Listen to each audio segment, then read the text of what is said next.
Hi, I'm Melissa Cobb. Come fly with AOPA. This week, financial troubles for Van's aircraft, a life-saving organ delivery flight, and a look at a rare Turbo Beaver. AOPA keeps flying safe, accessible, and fun by protecting your freedom to fly. We are the most trusted one-stop resource for all things related to general aviation. Become an AOPA pilot today. Van's aircraft founder Dick Van Grunsven has said that the company is in financial trouble and has entered a 2-week internal assessment. Now, the company has also secured experts in business emergency management. Due to a number of factors, Vans is facing serious cash flow issues that must be addressed for ongoing operation. We are confident we can work through this situation, but some changes are required.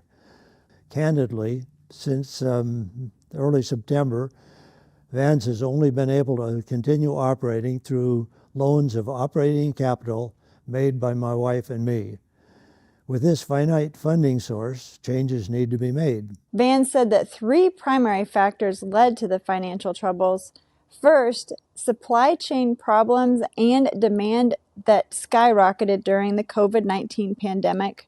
Second, a multi-million-dollar setback that was related to the use of inferior primer-on parts that were sourced overseas that required many of those parts to be scrapped.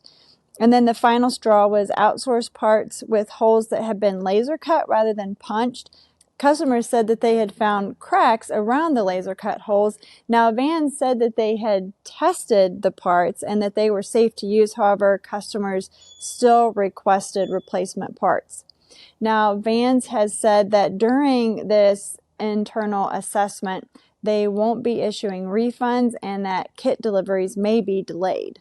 I am deeply distressed over the need to communicate our current constraints to you, and I want to personally assure you that we are working very hard to solve these issues and to return Vans to a strong position to be here to serve you long into the future. Vans Aircraft has been producing popular kit aircraft for over 50 years.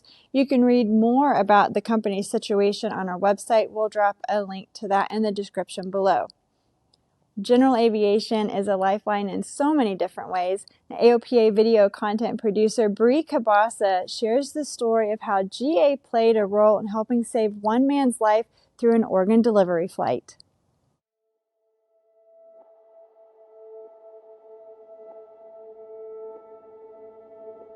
This is a Learjet 31A. While it may seem like an ordinary jet, it represents a mission that reaches far beyond its sleek exterior. To transport life-saving organs to those in desperate need. Bittersweet is the only way to describe situations like these.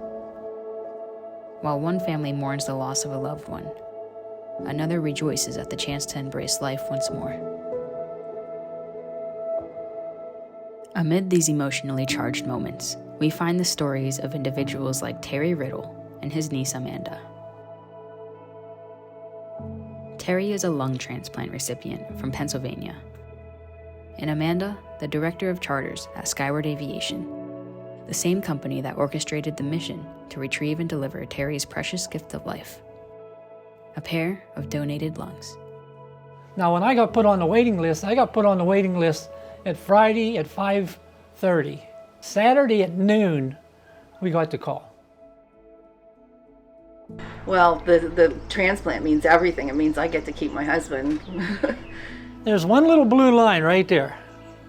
That's as far as I could breathe in before, which was just simply, that's it. And now, I can max it out. Terry, from where he was to where he stands now, is a testament to the power of aviation and the compassion of individuals like Amanda and the entire team at Skyward Aviation. Stephen Cassiola and Jake Lewis play an essential role in Skyward Aviation's noble mission. For these pilots, these short-notice, high-stakes, and demanding flights are not just a duty, but a privilege. At the end of the day, when the mission's complete, it's a proud feeling. Like Steven said, every time you come home from mission, you feel good about the role you played in helping get an organ from one city to another and helping somebody. It's a calling they eagerly embrace, knowing that in the darkest hours, they carry a beacon of hope to those in need. So what would you say to the pilots that were involved? Oh, in this, my. If you could talk to them. Oh.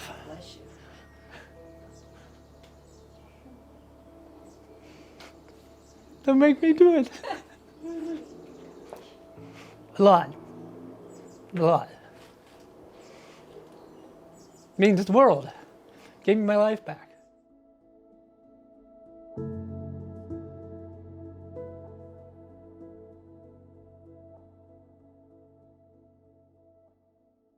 Wow, what a powerful story, and how amazing that general aviation can be involved in saving lives. AOPA editor-at-large Dave Hirschman tagged along on an organ delivery flight so that he could cover it for an upcoming issue of AOPA Pilot Magazine. You'll be able to read that full feature in the December issue. Dave, what an amazing opportunity. Can you share with us what's the most challenging part of these pilot jobs? I'm sure there's a lot of pressure. I would say that it's the pressure, because they know that lives are at stake in the outcome of these flights, and they have to deal with the same sort of changing weather and different sort of visibility conditions that pilots are accustomed to dealing with. But they know that the stakes are so high for others, and they do a lot to minimize the pressure on pilots. They don't tell them, for example, what the nature of the organ donation is or who the recipient might be. But every time they get the call, they know that there's a great deal at stake on the outcome of the flight, and the pressure is really internal, but they definitely feel it. And they fly at all hours of the day and night to make these organ donation trips happen. Okay, and the company you flew with, how often are they doing this? Yeah, the company I flew with is called Skyward Aviation, and they're based in the Pittsburgh area. And Pittsburgh is a real hub for organ donation transplant surgery. And they fly quite often. They have 3 airplanes that are dedicated solely to organ donation flights. Wow, that's amazing. Okay. Well, thank you, Dave, and I can't wait to read your story in the upcoming issue. Just in time for the holiday season, Garmin has released a new watch. The D2 Mach 1 Pro can actually help track your health. So it can track things like your sleep habits, your activity levels. It can let you know when you're at the highest risk for jet lag, which is super helpful for a lot of pilots who are flying all over the world. And it can even perform a 30-second electrocardiogram to check for atrial fibrillation. Now, it also has a lot of aviation features, including a red flashlight for nighttime use. And it has features that D2 series owners have come to expect, like direct-to navigation and moving map, horizontal situation indicator, and a worldwide aeronautical database. Now, if you use the Garmin Pilot app, you can actually send your flight plan to your watch. And if you use Garmin's PlaneSeek, you can check on your aircraft, for example, its fuel level, right from your watch. The watch costs $1,399. And wow, just imagine when I started flying in the early 2000s, I did everything on a cardboard or metal E6B, and now you got it right on your watch. Well, finally this week, we give you a look at the rare Turbo Beaver, what its owners are calling a glorified Super Cub. Yeah, I'm Lane Cunningham from Vancouver, BC. I've been flying for my whole life. This is the Turbo Beaver. It's been in the family for 22 years, so since I was 1 year old. It's my uncle's airplane, and when they got it, it was a radial Beaver from the military.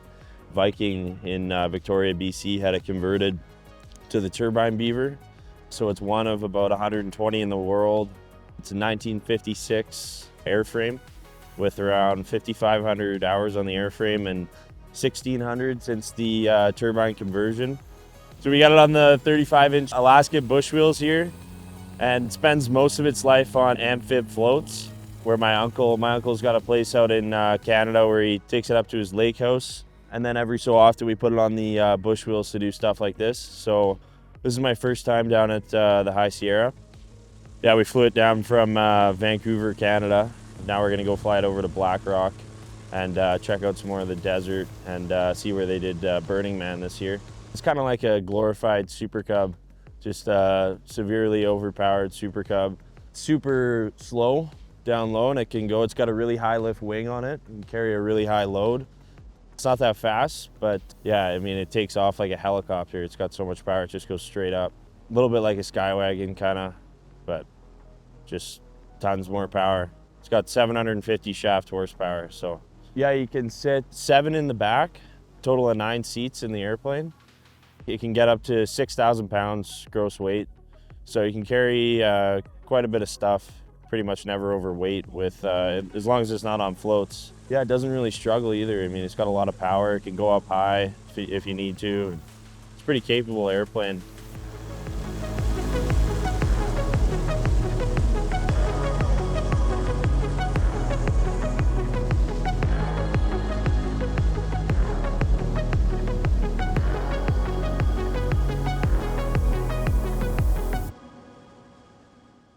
That Turbo Beaver had actually dropped in at the High Sierra fly-in near Reno, Nevada.